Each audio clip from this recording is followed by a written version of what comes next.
Welcome back. Today we're going to cover the first part of the build process for our World War I Mark IV tank diorama. The very first steps, you're going to want to determine the size of the diorama that you're going to be using. Today we're going to be doing a 6 by 10 inch diorama made from foam and 3D printed parts. The first thing you're going to want to do is lay out the dimensions on a piece of paper just so that you have a rough template. You're going to then cut that paper down to size. I use a sharp hobby blade for this. This really helps to keep everything in scale, that way you don't make the project larger than you intend to or smaller than you intend to. I primarily use a wood ruler or the grids on my cutting mat. You can also use grid paper if you want. There really isn't a wrong way to do it. Now we're going to lay out the template onto the foam, that way we can cut it to the right size. I'm going over this with the edge of a mechanical pencil because it creates a deep line that makes it easier to follow with the knife, so I maintain as straight a cuts as possible because I don't have a foam cutter like a Proxxon table. Now you're going to take a sharp hobby blade, following the lines, and cut out the foam to the right size. This is easiestly done by using the knife and going over the same area multiple times until you get all the way through the foam. This helps ensure that you maintain both safety and as straight a cuts as possible. Then we're going to take a sanding stick and we're going to go over all the edges to make those as smooth as possible in preparation for a later step.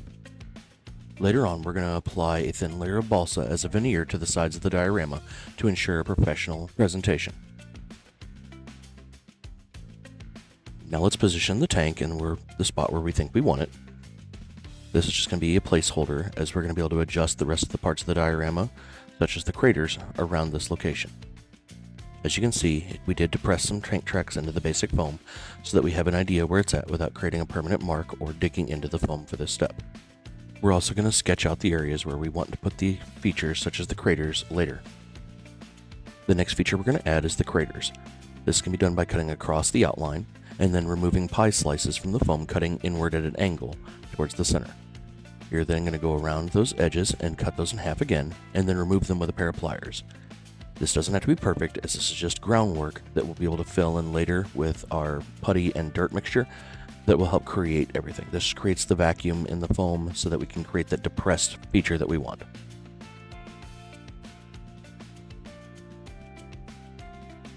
Now we're going to take a thin, flat sheet of balsa and we're going to cut that down into some makeshift fence posts. We try to keep this as close as we can for scale, but this is the best that I can do with the stock that I have on hand. We're going to cut this using a sharp razor knife, and I'm going to cut an approximate size that I'm measuring off of the grid on my cutting mat. These are going to be approximately 2 centimeters long. Now, through the magic of cutting, we're going to multiply the size of the fence posts multiple times and trim those down. This can be done with a sharp hobby blade that we're going to use to trim one end so it'll be easier to press down into the foam without creating a large void. Then we're going to do the same thing 4 more times. Now we're going to put the fence posts into the foam in generally the location where we want them. This is only temporary. Once you have them where you want, then you're going to go back, fill in the bottom of the hole with glue. We're just using standard PVA glue, and then put the post back into the hole.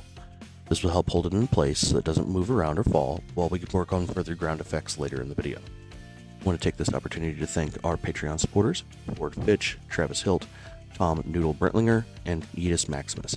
You can find a link to our Patreon in the description below. We'd like to make sure to thank them, as we cannot continue to make this kind of content without their continued support. Now we're going to take some spare foam and we're going to add a little bit of texture to the ground. As you can see, the overall structure is very flat. We want to add some dimension to that. So we're going to take some spare cutoff foam, we're going to cut this into long rectangles, and then we're going to trim those into a generalized hill shapes. These will then be secured to the board with just standard PVA glue. Now we're going to set the project aside and we're going to mix up the ground cover material. This is also going to act to seal the foam, protect it for future steps. We're going to use dirt, Mod Podge, and brown paint, specifically Vallejo German medium camouflage brown.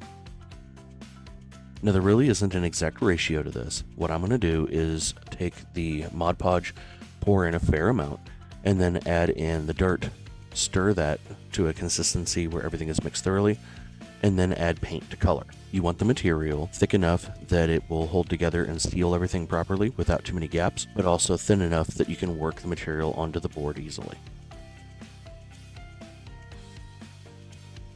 The finished product should be about the same consistency and color as natural dirt.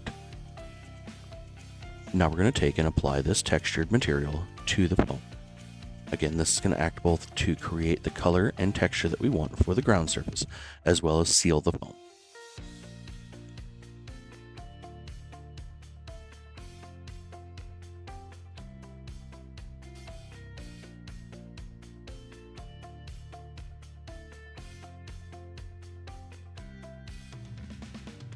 This is also the part of the process where you can add in specific textures that you're looking for. In our case, we're going to start adding in a smooth edge to the dirt mounds that we created earlier out of foam, as well as cratering effects where the dirt has been lifted up and out of the crater due to the explosion from the artillery shelling. Okay, and this is going to bring us to the end of this stage of the building process. Make sure to check out our next video where we're going to go over the painting of the model and the weathering of the vehicle with some different weathering effects.